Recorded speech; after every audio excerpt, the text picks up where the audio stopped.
TDP పార్టీలోకి చేరారట Ram Charan. Mega power star Ram Charan Telugu Desam పార్టీలోకి చేరారట.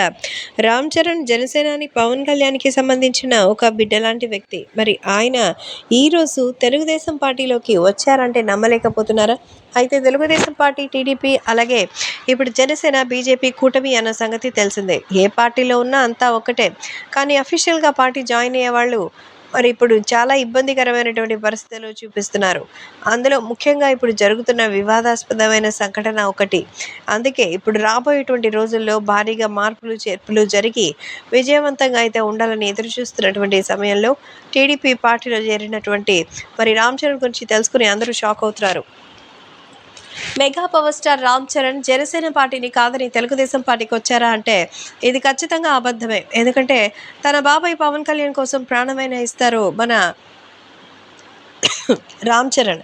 ఇటువంటి నేపథ్యంలో పార్టీని మారే అవకాశం అయితే లేదు. కానీ తెలుగుదేశం, జనసేన కలిసి కూటమిగా ఉన్న నేపథ్యంలో జనసేనకి సంబంధించిన విషయాలే కాకుండా తెలుగుదేశం పార్టీ కండువా పట్టుకుని కనిపించారు మన రామ్ చరణ్. సో ఆయనకి సంబంధించిన విషయాలు తెలిసి అందరూ ఎంతో ఆనందించారు. అంతేకాకుండా ఈ సందర్భంగా తనకి ప్రత్యేకంగా అయితే శుభాకాంక్షలు చెప్పినట్టుగా కూడా తెలుస్తోంది. కాబట్టి ఇప్పుడు సోషల్ మీడియాలో సైతం విశేషాలు ఎంతో సెన్సేషనల్గా మారుతోంది. ఏది ఏమైనా ఇప్పుడు తెలుగుదేశం పార్టీలోకి చరణ్ వస్తే ఆ గుర్తింపు, గౌరవం అనేది ఎంతో ప్రత్యేకంగా ఉంటుందనేది అందరి యొక్క నమ్మకం.